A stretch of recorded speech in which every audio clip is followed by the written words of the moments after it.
소년에게. 박성우. 소년이여, 작은 창 열고 나와 소녀에게 목도리를 둘러주어라. 여름부터 와 있었을 소녀에게 스웨터를 내주어라. 행여라도 털장갑은 내주지 마라. 소녀를 자전거 뒤에 태워 그대 점퍼 주머니에 손을 넣게 하라. 중학교를 다닐 때였다. 매일 등굣길에 시내버스 정류장에서 눈이 마주치던 소녀가 있었다. 2층 양옥집에 살던 얼굴이 하얗던 나보다 한 학년 아래 여학생이었다. 나도 소녀도 서로 말 한번 걸어보지 못하고 아무런 사건도 사고도 없이 몇 달을 보냈다.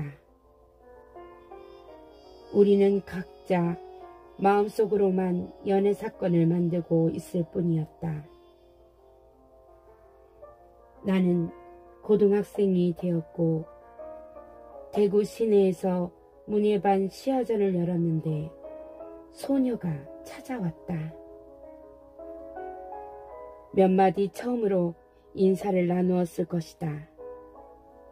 소녀가 내게 책 한 권을 건넸다. 포장을 풀어보니 하드커버로 된 두꺼운 백지 묶음이었다. 거기에 수많은 시를 쓰라고 했을까? 나는 거기에 한 줄의 문장도 적지 못하고 늙었고 아직 그 선물은 내 책꽂이 어딘가에 남아 있을 것이다.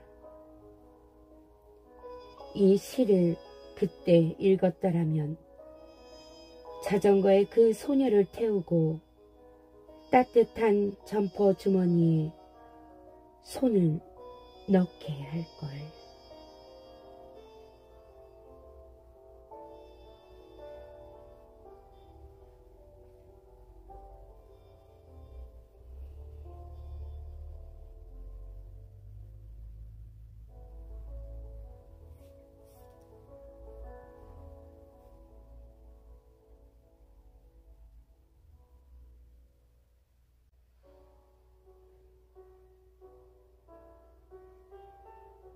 모란이 피네.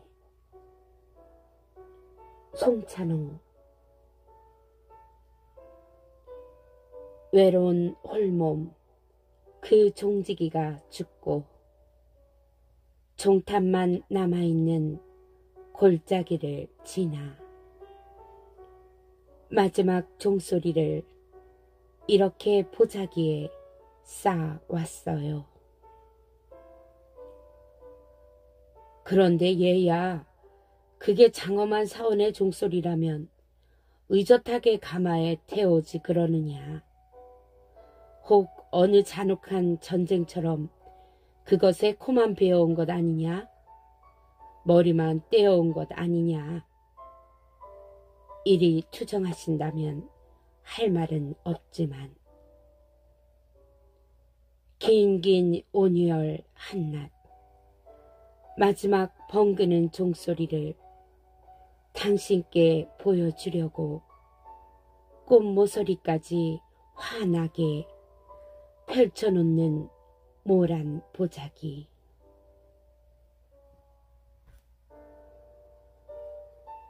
당신에게 보여주려고 종소리를 보자기에 쌓으다니 청각을 시각화하는 시인의 솜씨도 날렵하거니와 모란의 우아한 자태를 종소리에 비유하는 기법도 매우 신선하다. 외롭게 홀몸으로 살다간 종지기는 동화작가 권정생 선생을 떠올리게 한다. 선생은 앙상한 종탑처럼 살다 가셨지만 선생이 남긴 수많은 명작은 오늘날 어린이들의 마음에 마지막 종소리로 울려 퍼지고 모란 꽃으로 활짝 피어나고 있지 않은가.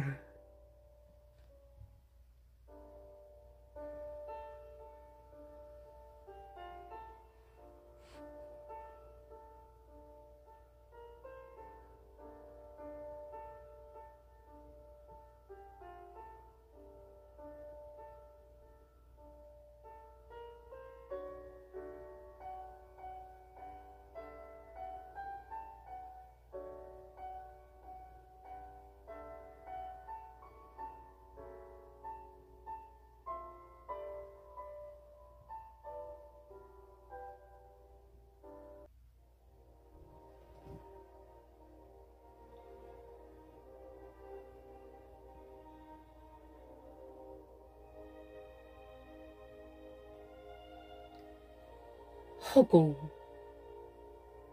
이덕규.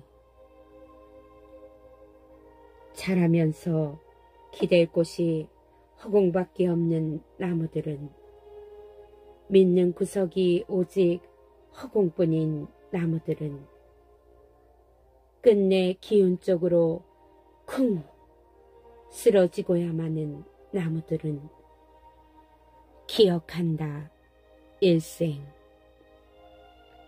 기대 살던 당신의 그 든든한 어깨를 당신이 떠날까봐 조바심으로 오그라들던 그 뭉툭한 발가락을.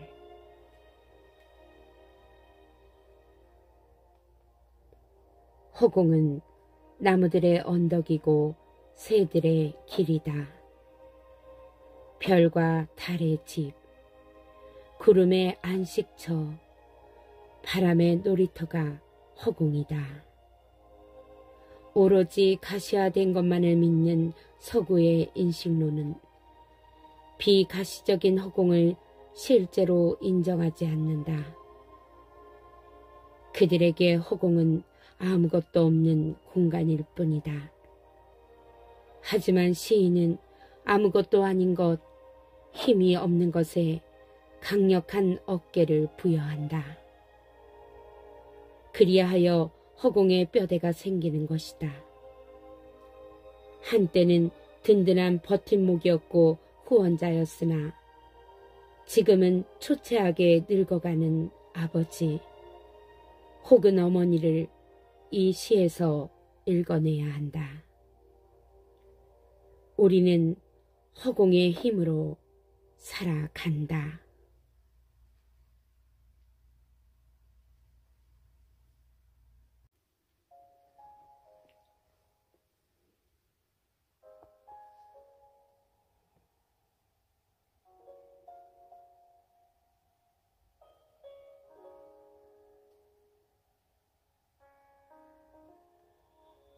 병든 짐승.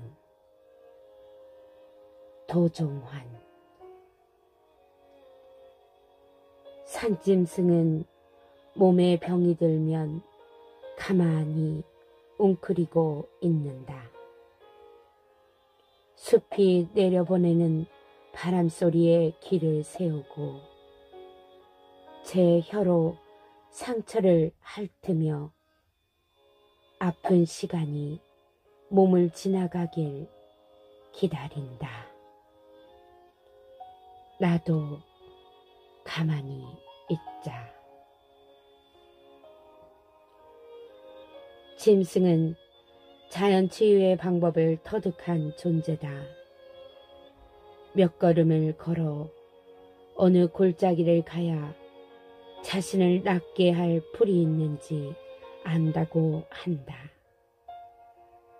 이 시에 등장하는 병든 짐승은 가만히 웅크리고 있는 것으로 치유를 기다린다. 의술의 방식으로 병을 몸에서 끄집어내지 않고 시간을 견딤으로써 몸에서 병이 빠져나가기를 간구하는 것이다. 나도 병이 들었다. 아마 그 병은 사람과 사람 사이에서 부대끼면서 얻은 병일 것이다. 가만히 있다는 건 침묵과 절제로 시간을 보낸다는 말이다. 서두르지 말고, 더 얻으려고 하지 말고, 목소리 높이지 말고, 제발 좀 가만히 있자. 가만히 사랑하고 가만히 웃자.